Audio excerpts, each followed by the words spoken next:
Hi friends, welcome back. तो देखते हैं CA ultimate meltdowns, the truth about CA revealed. Meltdowns देखते हैं, मजा आएगा। इस बारी तो इतना कमाल के वे से इम्प्लीमेंट किया कि किसी को बोलने का, किसी को भी टाइम ही नहीं मिला। एग्जैक्टली। तो चलो वीडियो शुरू करते हैं। वीडियो शुरू करने से पहले अगर आप चैनल पर नए हो और आपने अभी तक सब्सक्राइब नहीं किया तो जल्दी से पहले सब्सक्राइब के बटन और बेल आइकन को क्लिक कर लो ताकि आपको हमारे सारे न्यू वीडियोस के नोटिफिकेशन मिल जाए जैसे हम अपलोड करें। अगर आपको वीडियो पसंद आता है प्लीज लाइक एंड चलिए शुरू करते हैं। मैं सोच रही हूँ राहुल गांधी निकला हुआ था अपनी न्याय यात्रा पे उसके साथ इतना बड़ा अन्याय हो गया, वापस आते आते उसने ये देखा ये क्या हो गया, सीए कहा वापस अब ये आ गए जिसके लिए मैं इतना रो रहा था, इतना शोर मचा रहा था। मेरी न्याय यात्रा से वापस आने तक ये इम्प्लीमेंट भी हो गया, मैं कुछ कर नहीं सकता। पीछे से अन्याय हो गया। उसका अन्याय हो गया और अभी उसको कहना भैया अभी रुको, सबर करो, अभी तो एनआरसी भी आना है, यूसीसी भी आना है, अभी तो वो सब मेन आना है। वो भी जैसे इलेक्शंस के बाद वो आ जाना चाहिए, मोदी जी के जीतने के बाद अगले दिन वो आ जाए। चलो शुरू करें। देखिए, जैसे इलेक्शंस पास आ रहे हैं, बीजेपी का एक और बड़ा इलेक्शन मैनिफेस्टो का प्रॉमिस पूरा हो चुका है। The Indian government has announced the implementation of the Citizenship Amendment Act. देश में नागरिकता संशोधन कानून आखिरकार लागू हो गया है और चुनाव की तारीखों के ऐलान से ठीक पहले मोदी सरकार की तरफ से सीएए के नियमों को नोटिफाइड कर दिया गया। हो गया है सीएए लागू, आ गया है सीएए इज अ रियलिटी। और देखिए, जैसे सुबह के बाद शाम होती है वैसे ही इस तरह के बड़े स्टेप के बाद मेल्टडाउन्स भी जरूर होते हैं। चलो देखें। और मेल्टडाउन्स के साथ साथ भारत में ही नहीं बल्कि भारत के बाहर भी पूरी दुनिया में सिटीजनशिप अमेंडमेंट एक्ट को लेके काफी मिस इन्फॉर्मेशन फैलाया जा रहा है। अब मुसलमानों को छोड़ो, मैं डर रही हूँ, मैं हिंदू हूँ। मुझे लग रहा है मेरे पास तो है नहीं कोई डिग्री, मेरे पास बर्थ सर्टिफिकेट नहीं है, मेरे पास अपने बाप दादा की जमीन के कोई कागज नहीं है, मेरा नाम छोड़ गया एनआरसी से। तो कोई बात नहीं। अच्छा वापस जाओ, यहाँ से निकल। डिटेल्स में तो ऐसा लग रहा है कि हो सकता है, कुछ ऐसा लगता है ना कि हो सकता है, मतलब अगर आप पढ़े लिखा उसमें तो इट सीम्स लाइक इट्स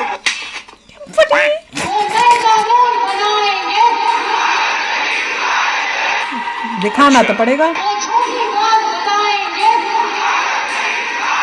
आप पीछे करके देता हूँ। हो गया है सीएए लागू। तो आइए इन मेल्टडाउन्स को वो एनआरसी के लिए रो रहे थे। सेफली एक्सपीरियंस करते हैं। निकलोगे और तुम, नहीं है सिटीजनशिप तो। अमेंडमेंट एक्ट क्या है, ये क्यों जरूरी है और इसके अराउंड क्या गलतफहमियां हैं, इनको भी दूर करने की वो सीए एनआरसी दोनों को मिक्स करके बैठे हैं, इतनी अक्ल ही नहीं है। हेलो और शाम शर्मा शो के इस एपिसोड में आपका बहुत बहुत स्वागत है। मैं हूं सेक्युलरिज्म का सीईओ शाम शर्मा और आप सबको एक सेकंड प्रणाम। तो मेल्टडाउन्स देखने के पहले ये समझने की कोशिश करते हैं कि सिटीजनशिप अमेंडमेंट एक्ट है क्या। देखिए, सिटीजनशिप अमेंडमेंट एक्ट एक कानून है जिसके रट गया।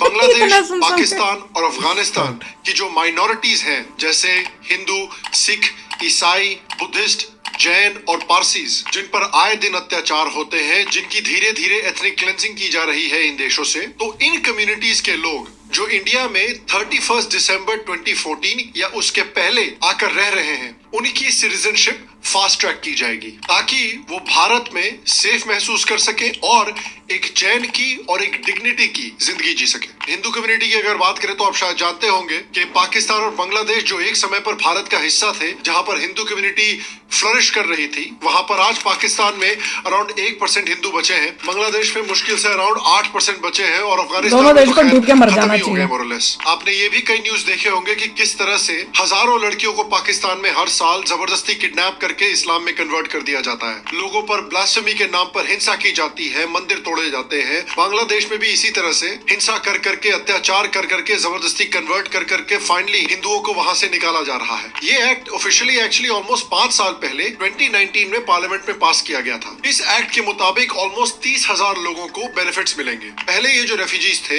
इनको सिटीजनशिप का स्टेटस मिलने में ऑलमोस्ट 11 साल लगते थे, अब उस प्रोसेस को ऑलमोस्ट हाफ कर दिया गया है और मेरी आशा है कि ये एक्ट पास होने के बाद ये प्रोसेस और भी तेजी से बढ़ेगा। और जैसे ही 2019 में ये एक्ट पास हुआ था, उसके बाद भारत में खासकर दिल्ली, मुंबई जैसे एरियाज में बहुत बड़े बड़े प्रोटेस्ट हुए थे सिटीजनशिप अमेंडमेंट एक्ट के खिलाफ, जिसमें फॉरेन और डोमेस्टिक मीडिया, बड़े बड़े पॉलिटिशियंस, बड़े बड़े सेलिब्रिटीज और बड़े बड़े इन्फ्लुएंसर्स ने भाग लिया था और गधे बोलो, गधे प्रोटेस्ट के दौरान अराउंड 500 वैंडलिज्म और वायलेंस के केसेस भी हुए थे। और आप जानते हैं कि शाहीन बाग में जब ये प्रोटेस्ट हुए थे, उसके बाद दिल्ली में 2 दिन तक कितने इतने बुरे दंगे भी हुए थे जिसमें 50 से ज्यादा लोगों की जाने गई थी। इसे एंटी मुस्लिम लॉ की तरह दिखाया गया था। कई केसेस ऐसे थे जिसमें प्रोटेस्टर्स प्रोटेस्ट तो कर रहे थे लेकिन उनको आइडिया नहीं था कि प्रोटेस्ट एक्चुअली हो किस बात के लिए रहा है। नारसी का फुल फॉर्म बता दीजिए।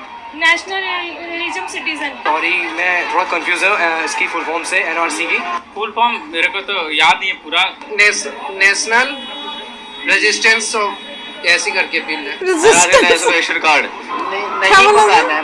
नेशनल रेशन ऑफ बैगन। इनकी हालत देख के ना स्कूल के वाइवा की याद आ जाती है। भाग यहाँ से, भाग बुद्धू निकल। और ये तो थे आम लोग, सेलिब्रिटीज का भी कुछ ऐसा ही हाल था। A certain amount of discrimination in what has been planned and what is Yeah. happening. Sir, I don't want to discuss details right now on screen. क्योंकि I don't know. And talk to you. I'll talk about this in more detail with somebody else. बड़ा smart बन रहा है, अक्ल है नहीं। तो फिर सर आप घर चले जाइए, आप क्यों आके कवर कर रहे हैं protest? हम कवर करें पता करने के लिए तुम कितने बड़े हो बेवकूफ हो। It's not right. It's unconstitutional. It's undemocratic. ओहो ये भी, इसका नाम क्या है? Country क्या is लिखा हुआ है? dependent on the basis कुरे of religion. Defeats the very purpose of our Huma Huma. destroy the secular fabric of this country. ये भी This country is great because of its unity and diversity. Don't divide this country. Are you dumb?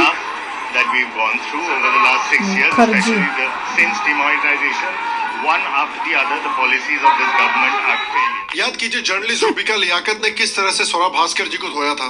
आपने act पढ़ा है मैं सोरा? बार बार कह रही हूँ आपको सीए आपने एक्ट पढ़ा है और सोरा? नहीं पढ़ा। एक्ट लेकर आए। मैंने रेलेवेंट सेक्शंस पढ़े हैं।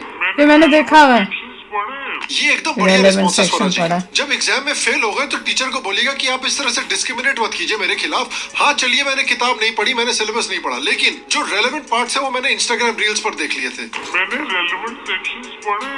इनफैक्ट फनी बात तो ये है कि मनमोहन सिंह जी जो है वो खुद सीए को लागू करना चाहते थे। After the partition of our countries, the minorities in countries like Bangladesh have faced persecution, and it is our moral obligation that if circumstances force these CA भी क्या है? unfortunate people to seek refuge in our country, our approach to granting citizenship to these unfortunate persons should be most liberal. अब Congress favour में थी लेकिन अब BJP करने की कोशिश कर रही है तो नहीं है। कांग्रेस को वो पसंद नहीं कोई आ तो। रहा। 5 साल पहले भले ही सिटीजनशिप अमेंडमेंट एक्ट पास हुआ हो लेकिन अब जाकर फाइनली इलेक्शन के पहले उसे नोटिफाई किया गया है, उसे ऑफिशियल किया गया है और अब सीए के जो बेनिफिट्स हैं वो ऑफिशियल तरीके से लाभार्थियों को मिल सकते हैं। और मिल आप रहे जैसा होंगे कि इमेजिन कर सकते हैं देश भर में जो रेफ्यूजीज हैं जो जान बचाकर पाकिस्तान, अफगानिस्तान और बांग्लादेश से भारत आए हैं वो कितने खुश हैं इस समय पर। लेकिन जिस तरह 2019 में हुआ था उसी तरह से 2024 में देश में जो डेमोक्रेसी के क्रूसेडर्स हैं उनके कुछ न्यूक्लियर लेवल्स के मेल्टडाउन हो रहे हैं। तो न्यूक्लियर रेडिएशन से अपनी आंखों को बचाना देखिए बहुत जरूरी है। इसलिए श्याम शर्मा शो के जो पैटेंटेड ट्रेडमार्क्ड मेल्टडाउन गॉगल्स ये स्विमिंग गॉगल्स है ना? पहन लेते हैं। मैं बाबा कंफर्म करती हूँ। प्रोटेक्ट योरसेल्फ और इन मेल्टडाउन्स को एक्सपीरियंस करते हैं। Role the clip. केजरीवाल ने भी बहुत बेकार बोला था। आरफा जी इतनी परेशान है, कह रही है कि भाई सीए पास करने के बाद लोग खुश क्यों हो रहे हैं। ये तो सिर्फ मुसलमानों के खिलाफ नफरत को दिखाता है। एक और मैडम जी ने यही कहा, यार मुझे समझ में नहीं आ रहा कि पाकिस्तान, बांग्लादेश और अफगानिस्तान के माइनॉरिटीज को मदद मिल रही है, इसमें इंडिया के मुसलमानों से हेट्रेड कैसे हो गई। हर चीज में इनको मुसलमानों के खिलाफ हेट्रेड दिख जाता है। कल को गॉर्डन रैमजी अपने शो पे गाजर का टिप काट रहा होगा तो इनको मुसलमानों के खिलाफ हेट्रेड दिख जाएगा। हॉलीवुड फिल्मों में एक्सप्लोजन का सीन देखेंगे तो बोलेंगे कि देखिए मुसलमानों के खिलाफ हेट्रेड दिखाई जा रही है। राणा अयूब जी कहती है कि रमजान के टाइम पर ये करना था यार, राम मंदिर के जख्म से उभरे नहीं थे, रमजान के टाइम पे नया जख्म दे दिया। अब तो मिलते रहेंगे।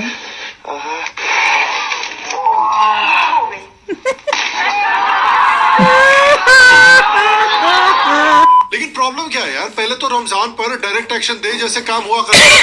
अब तो रमजान पर माइनॉरिटीज को उनके अधिकार मिल रहे हैं।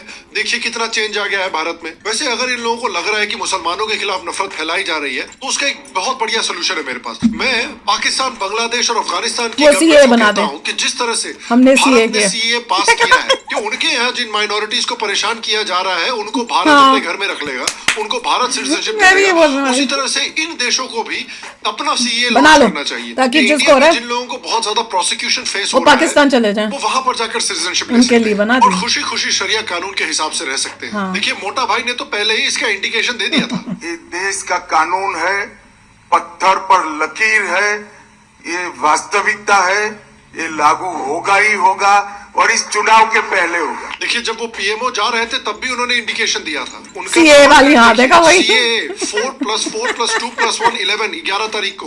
तो समझा नहीं, तो समझा नहीं। ओवैसी जी भी बहुत परेशान है। आपको सीए से भी आपत्ति बिल्कुल है। क्यों?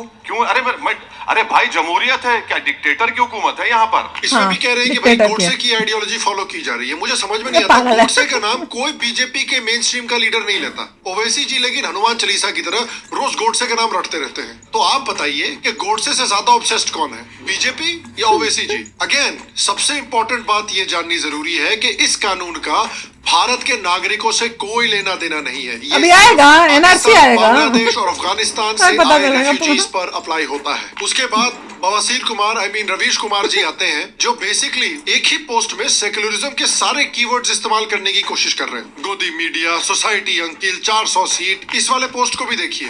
कंडेम, फैशिस्ट, डेमोक्रेसी, इन लोगों को देख के ना वो वेलकम वाले जो तो इस बंदे के भी व्यूज बहुत आते हैं मिलियंस में हर वीडियो में। नकली है, मैं हॉकी का बहुत बड़ा खिलाड़ी था। एक दिन गलती से उदय भाई के लिए मेरे मुंह से गलत निकल गया तो मजनू भाई ने मेरी हॉकी स्टिक से मेरी टांगे टुकड़े टुकड़े कर डाले। लेकिन इंसान अच्छे हैं, मुझे फौरन हॉस्पिटल लेके गए, मेरी नई टांग लगवाई। सुना पूरा का पूरा डायलॉग इनको रटा हुआ है। कोई भी कानून पास होता है भारत में, कोई भी बीजेपी चीज करती है, एक ही डायलॉग मारना शुरू कर देते हैं इस तरह से। विनोद जी कहते हैं कि देश का माहौल खराब होगा। यार माइनॉरिटीज को अधिकार मिलने से देश का माहौल कैसे खराब हो जाता है? जब सीए के खिलाफ प्रोटेस्ट करके आपने एनसीआर रीजन के इंपॉर्टेंट सड़कों को जाम करके रखा हुआ था, पब्लिक प्रॉपर्टी तोड़ रहे थे, तब देश का माहौल नहीं खराब हुआ। जब हमारे अन्नदाता सारे आर्टरी रोड्स को ब्लॉक करके बैठे हुए थे और वैंडलिज्म कर रहे थे, दंगे कर रहे थे, तब देश का माहौल खराब नहीं हुआ। जब मंदिरों को गवर्नमेंट कंट्रोल में लिया गया और मस्जिदों और चर्चेस को छोड़ दिया गया, तब देश का माहौल खराब नहीं हुआ। जब आर्टिकल 29 और 30 में मुसलमानों और क्रिश्चियंस को एक्स्ट्रा राइट्स दिए गए जो हिंदुओं के पास नहीं है, तब देश का माहौल नहीं खराब हुआ। जब आपने सिर्फ हिंदू कानूनों में दखल अंदाजी की, मुसलमान और क्रिश्चियन कानूनों को पूरी तरह से छोड़ दिया और यूनिफॉर्म सिविल कोड को आप अपोज करते रहते हो, उसके बावजूद सेकुलरिज्म की बात करते हो, तब देश का माहौल नहीं खराब हुआ। फिर एक महानुभाव कहते हैं कि सीए तो डिस्ट्रैक्शन है और कोई भी इंसान एक ऐसे देश में नहीं माइग्रेट करना चाहता जहां पर कोई जॉब्स नहीं है, विमेन सेफ्टी नहीं है। इंडिया तो इतना घटिया और गरीब देश है। तो जा भाई। अफगानिस्तान से कोई इंडिया क्यों आना चाहेगा? देखिए अफगानिस्तान की औरतें कैसे तालिबान के अंदर अफगानिस्तान की इकोनॉमिक प्रोग्रेस की सराहना कर रही हैं। तालिबान ने हमारा पूरा कंट्री को कब्जे में लिया और हर किसी का उसका लाइफ खत्म हुआ। ये तो इंडिया में लग रही है। जो रिजिस भर रही थी और उसके दिल में कितनी उम्मीद था कुछ बनने के लिए, अब ये हमारे लिए कुछ नहीं बचा है इस दुनिया में। लड़कियों के लिए ज्यादा प्रॉब्लम है क्योंकि लड़कियों के लिए ऐसे कपड़े पहन सकते हैं वो वहाँ पे, आप सोच सकती हैं टी शर्ट और पैंट में। हाँ वही तो कह रही हूँ, इतना फ्रीडम नहीं है। आप बताइए क्यों आएगा कोई अफगानिस्तान छोड़ के भारत? ऐसे ही सेक्सी लग रहा था। आप पाकिस्तान की इकोनॉमी देखिए कितनी स्ट्रांग है। ये प्राइम मिनिस्टर एक्सप्लेन कर रहे हैं कि पाकिस्तान की इकोनॉमी इंडिया से कितनी आगे निकल चुकी है। इधर देखते हैं तो कर्जा, इधर देखते हैं तो कर्जा, उधर देखते हैं कर्जा, पीछे देखते हैं नीचे भी देख लो। आज हम किसी दोस्त मुल्क में जाते हैं तो वो कहते हैं ये आए हैं मांगने के लिए। पाकिस्तान की इतनी स्ट्रांग इकोनॉमी है कि गधे, लड़कियां और एम्बेसीज बेचकर रियासत पुदीना को पैसे कमाने पड़ रहे हैं। ऐसा देश छोड़कर कोई क्यों आना चाहेगा भारत? मजा आ रहा है, मुझे तो बड़ा आ रहा है। सीए का रोना, जिसको रोना है रोते रहो, अभी तो तुम्हारा रोना शुरू हुआ है। जरा एनआरसी तो आने दो, फिर क्या करोगे? रोने का रो के बार बार पे तुम्हारी निकलेगी। और मैं तो कहती हूँ पहले से जो है ना गवर्नमेंट को स्ट्रिक्ट एक्शंस, मिलिट्री सब इंप्लीमेंट कर देनी चाहिए एनआरसी से पहले, ताकि कोई घर से बाहर ना निकल सके जिसको जिस तरह से, और जो ज्यादा करे उसको पकड़ के डाल दो अंदर जेल में। और एक का, जैसे वो कौन थी, वो कह रही थी कि मेरे पास तो ये भी नहीं है, वो भी नहीं है, मेरे पास तो कोई कागज ही नहीं है, तो भैया तुम तो निकलोगी। और अच्छी बात है, तुम जैसे लोग निकल भी जाने चाहिए हमारे देश से, कमाल है। ये गवर्नमेंट को काफ़ी इनपुट आ गई है कि किस तरीके से आपने इम्प्लीमेंट करनी है चीज़ें। फार्मर्स प्रोटेस्ट के बाद भी उनको बहुत कुछ इंटेल पता चला है कि कैसे आपको हैंडल करना है, कैसे क्या क्या करना है। अब जो है जो भी वो निकालेंगे बहुत ज़बरदस्त प्रिपरेशन के बाद ही आएंगे। बिल्कुल, उनको सब पता है, बड़े सारे फेक प्रोटेस्टर्स हैं जो पैसा लेके फेक जगह के प्रोटेस्ट करेंगे। बहुत सारे लोग हैं जो मिस इन्फॉर्मेशन करेंगे जिससे किसी को समझ ही नहीं आए है क्या, वो चल पड़ा लाइनों में लगकर कुछ करने के लिए। इतने सारे लोग ट्विटर एक्स वगैरह में आ जाएंगे, उनको धेला नहीं पता कि क्या है क्या नहीं। तो गवर्नमेंट को पता चल गया है कि सोशल मीडिया को कैसे मॉनिटर करना है, सही डायरेक्शन में लेके जाना है, कैसे इम्प्लीमेंट करना है और लोगों को कैसे इन्फॉर्मेशन देनी है। काफ़ी हद तक उनको पता चल गया है मिस इन्फॉर्मेशन कैसे होती है। तो सीए तो हो गया, अब देखना है एनआरसी है, यूसीसी है, और भी कई चीज़ें हैं जो देश का भला करेंगी।